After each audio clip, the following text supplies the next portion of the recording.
I will finish on the Christmas party on Christmas Day by saying one disturbing memory I have. Unfortunately, I was about 8 years old. Yep. And what it was, while the party had started up and was going on, I walked into our house and walked through the back room. It was a typical hot December night, you know, as it is. And opened the back door of the back room and discovered my grandfather Fred and one of our neighbours, Sidney Swindale, sitting in front of a cooling fan. That was okay. But with them was a half-dressed, in red pants, boots, and a Bond singlet, Santa, sharing a cold bottle or two of Rich's Brigade beer to cool themselves down. The look on my face must have been priceless. Because as I walked in, they all started laughing, and my grandfather said to me, "Herbert," I don't like calling me Herbert, but he used to call me Herbert. He'd say, "Herbert, come and shake hands with Santa." Good job. Yeah, and the worst part of it was the further conversation we had revealed that this imposter was in fact not Santa, but a workmate of Sidney Swindale, who was a butcher at the abattoirs, named Teddy. I'm sure now you can understand why I have a lifelong torment and nightmare. I've been in jail for 40 years.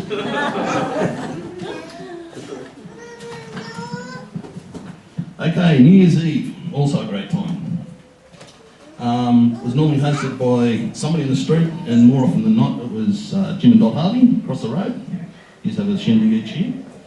And they invited everybody, again, in our local street and adjoining street, to that party on that night. Harvey's had a great big rumpus room out the back. Jim Harvey was a merchant seaman, but also loved model trains. He actually built these two massive, for want of a better term, rumpus rooms out the back, which had his train sets in them. One of them we ended up using, or was ended up using, as the party room, if you like, that they used to use for the New Year's Eves. And there was always heaps of food and drinks, soft drinks, and always a keg of something out the back there for the dads. And they always expected entertainment from Dot Harvey, who'd always be singing or playing piano with either Mum or our other neighbour, Merv Holland, who was the Liberace bride. Always loved him. He's very much an entertainer. And the real entertainment from the night, which was so memorable, was their eldest daughter, Marilyn, used to come out and do a miming act of Rolf Harris's songs. "I Want My Mummy," I don't know whether anybody knows it, very funny song. And also Jake the Peg, complete with full costumes, and she did it so well. And it didn't matter whether it was the oldest or the youngest kid, everybody would be cracking up year after year. Watch it year after year and you still crack up year after year. Very, very funny.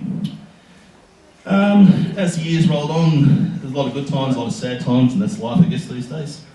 Most of us kids went to Denniston East Public School for infants and primary. Most of us went to Ryde High School, again, so we pretty much all stuck together right through.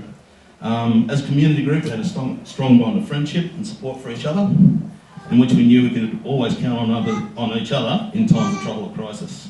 The neighbourhood looked out for each other, helped each other, and supported things like 1974 Darwin Cyclone Appeal, where Dad and a couple of other fathers, when the appeal was on, basically went round and collected a trailer load of toys and things and took them up to the local place for the toys to find a Darwin. So. And your favourite teddy bear. I had my favourite teddy bear too, so how good was I?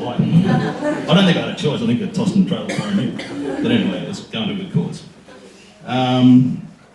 Yeah, so Dad and Mum were always there to help out with anything in the neighbourhood without hesitation.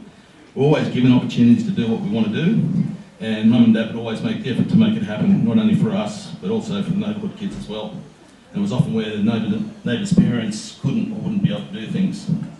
So it could be things like taking us to sport each weekend, taking us on camping trips, weekend adventures, like the basin at Pittwater was a good one, Dad.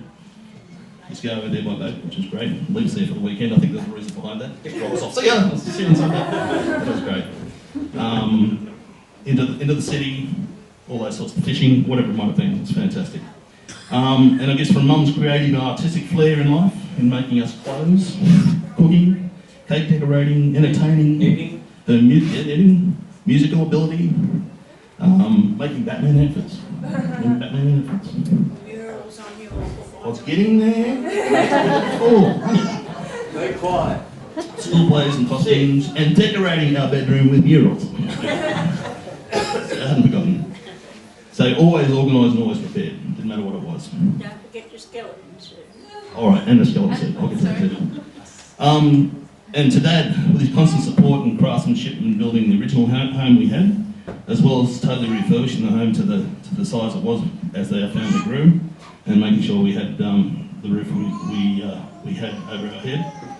And also his encouragement and support and teaching us about things like fishing, building and carpentry, takes us away on the camping weekends, as I said, holidays, boat building, model railway layouts, sailing, all our sport interests, and even making the toys which we got. It was great.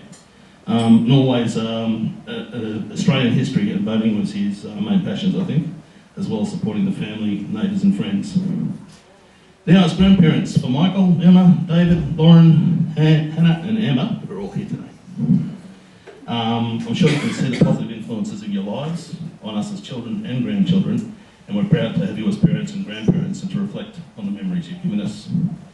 So now, after many years of helping and supporting not only our direct family, but of those you've made friendships with during the time living at Ryde, at Swansea, who are here today as well, and also here at Baddo Bay, we sincerely wish you both good health, happiness and love you deserve on your 50th gold wedding anniversary. Would you please charge your glasses and toast me. Joan Hill. Phil Jones, your golden anniversary.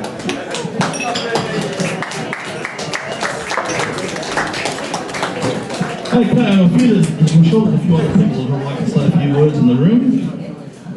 Anybody like to comment?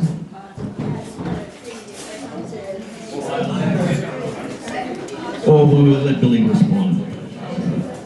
Might do that first.